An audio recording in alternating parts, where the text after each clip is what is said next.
प्यारे बच्चों, सुप्रभात। आज हम शुरू करेंगे उमा शंकर जोशी के द्वारा लिखी गई कविताएं, जिसमें एक है छोटा मेरा खेत, दूसरी कविता है बगलों के पंख। सन 1911 गुजरात में इनका जन्म हुआ।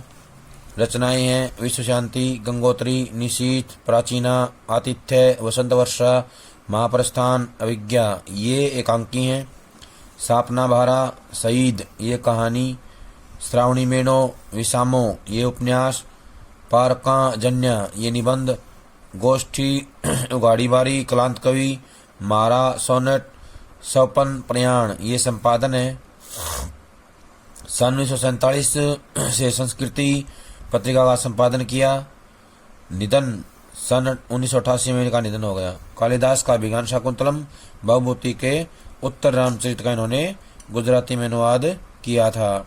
ये गुजराती के जाने माने कवि कहलाते हैं। यहाँ प्रस्तुत कविता छोटा मेरा खेत खेती के रूपक में कवि क्रम के हर चरण को बांधने की कोशिश के रूप में पढ़ी जा सकती है। यानी कि जैसे किसान खेत में खेती करता है, वैसे ही कवि भी जो है खेती करता है।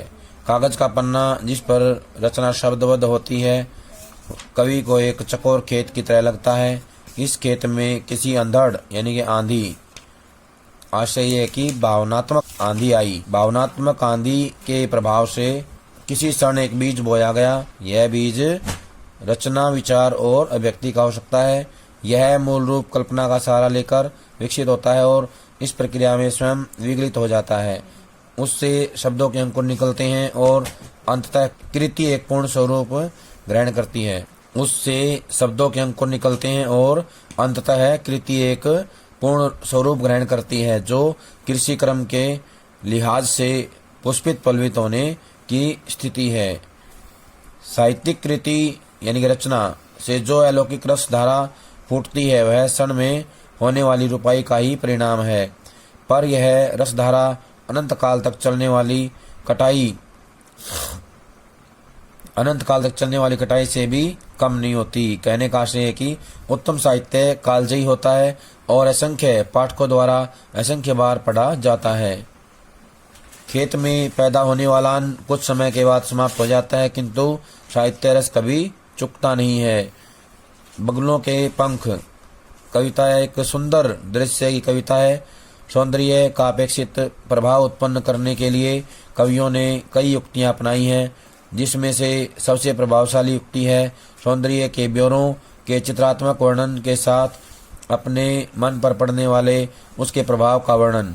वस्तुगत और आत्मगत के संयोग की यह युक्ति पाठक को उस मूल सौंदर्य के काफी निकट ले जाती है। जोशी जी की इस कविता में ऐसा ही है। कवि काले बादलों से भरे आकाश में पंक्ति बनाकर उड़ते सफेद बगलों को देखता है। वे कजरारे बादलों के ऊपर तैरती सांझ की सफेद काया के समान प्रतीत होते हैं। यह दृश्य इतना नयनाभिराम है कि कवि और सब कुछ भूलकर उसी में अटका सा रह जाता है। वह इस माया से अपने को बचाने की गुहार लगाता है, यानी कि पुकार लगाता है। क्या यह सौंदर्य से बांधने और बिंदने की चरम स्थिति को व्यक्त करने का एक तरीका है? क्या इसके माध्यम से सौंदर्य को व्यक्त करने का प्रयास किया गया है?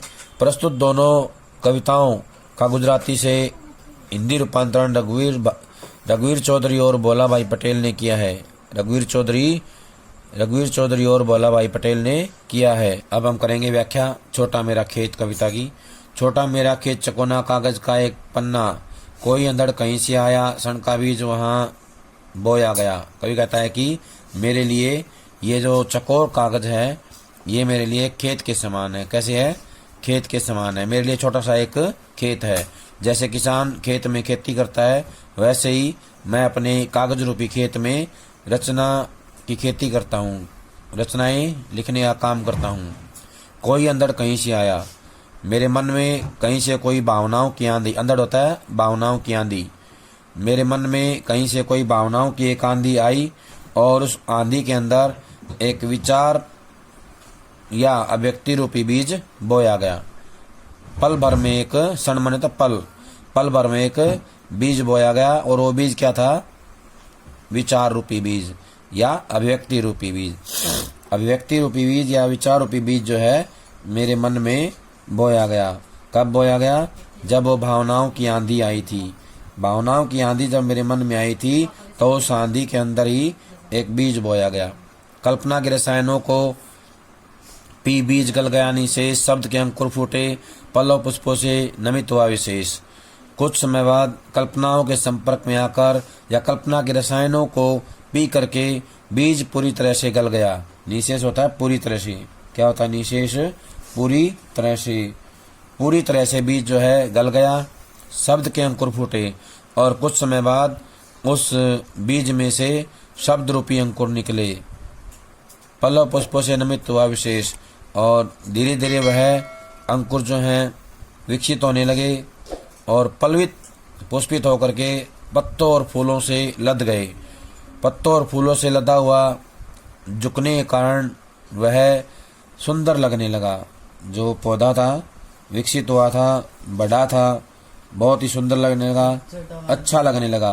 कहने का आशय ये है कि शब्द के अंकुरों से निकला हुआ पौधा, रचना रूपी पौधा, कविता रूपी पौधा जो है पल्लवित पुष्पित होकर के झुक गया। विशेष रूप से झुका हुआ पाठकों के मन को आकर्षित करने लगा, लोगों के मन को जो है अपनी ओर आकर्षित करने लगा। उसे चाहे जितनी बार पढ़ा जाए उसको पढ़ करके मन भरता ही नहीं था। लोग बार बार उसे पढ़ना चाहते थे, उसे जो है अपने अंतर में उतार लेना चाहते थे। झूमने लगे फल रस अलौकिक, अमृत धाराएं फूटती, रोपाई सन की, कटाई अनंतता की, लुटते रहने से जरा भी नहीं कम होती।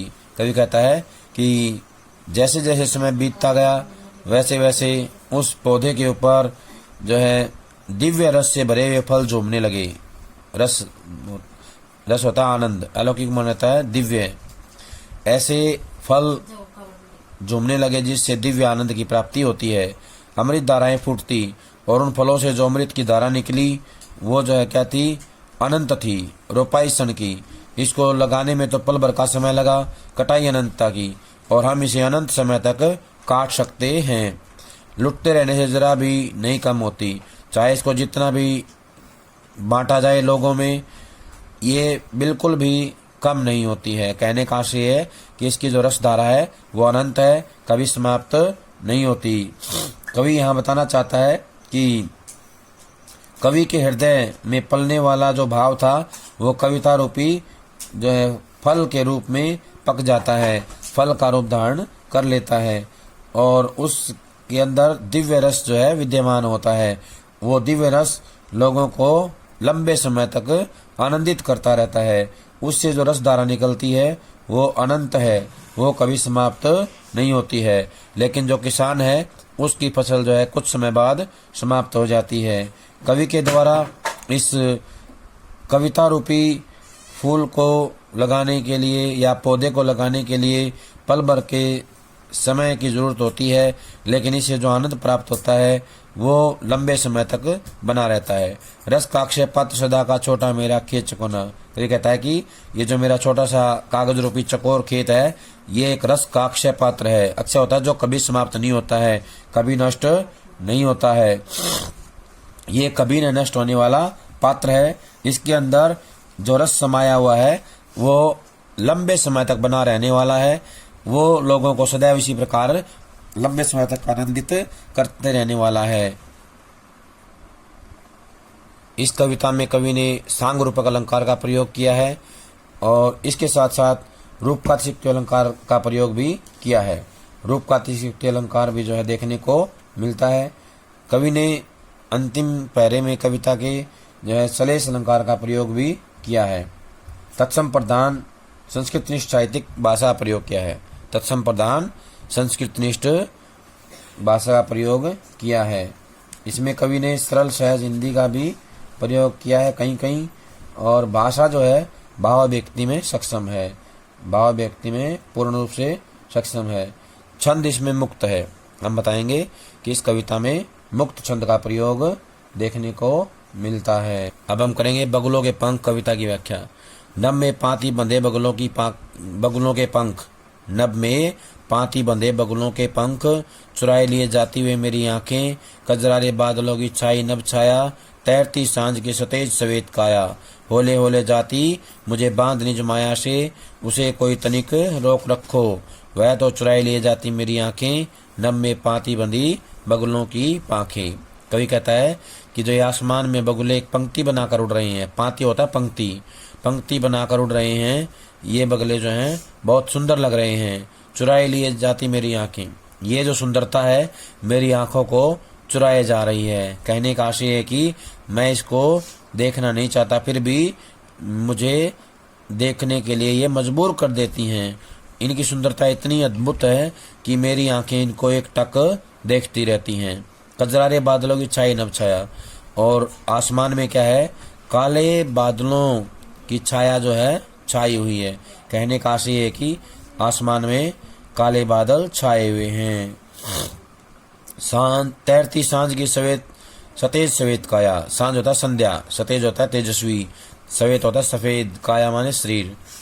ऐसे लग रहा है जैसे संध्या जो है स्वयं तेजस्वी सफेद शरीर धारण करके तैर रही हो। होले होले जाती मुझे बांध निज माया से, और जो ये सुंदरता है मुझे धीरे धीरे अपनी माया में बांधे जा रही है, जकड़े जा रही है। उसे कोई तनिक रोक रखो, अगर कोई ऐसा है जो उसे रोक सकने में सक्षम है तो उसे पल भर के लिए रोक ले। तनिक माने जरा सा, पल भर के लिए। वह तो चुराई लिए जाती मेरी आंखें, और जो ये सुंदरता है मेरी आंखों को चुराए जा रही है। नभ में पाती बंधी बगुलों की पाखें। कभी कहता है कि ये जो आसमान में पंक्तिबद्ध बगुले उड़ रहे हैं, इनकी जो सुंदरता है मेरी आंखों को बरबस अपनी ओर खींचे जा रही है। मैं अगर इसे देखना ना चाहूँ तो भी मुझे देखना पड़ रहा है, क्योंकि इनका सौंदर्य है ही इतना अद्भुत अद्वितीय कि मैं जो है उसे ना चाहते हुए भी देखने को मजबूर हूँ। अब इसमें करेंगे अलंकार। इसमें एक तो मानवीकरण अलंकार का प्रयोग हुआ है, मानवीकरण किया गया है इसमें संध्या का। किसका किया गया है? संध्या का। आंखें चुराना मुहावरे का प्रयोग है। मुहावरे का सुंदर प्रयोग क्या है? आंखें चुराना।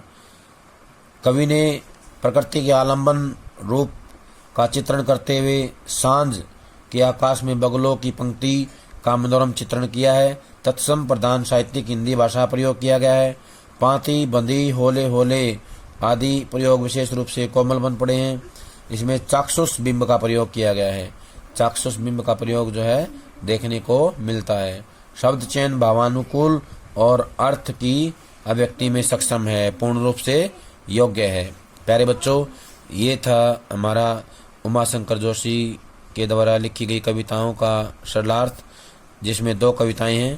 पहली है छोटा मेरा खेत, दूसरी है बगुलों के पंख। सही बच्चे इन दोनों कविताओं की व्याख्या याद कर लेंगे अच्छे से, और इनसे बनने वाले जो प्रश्न है अभ्यास के वो अपनी कॉपी में लिख करके याद करेंगे।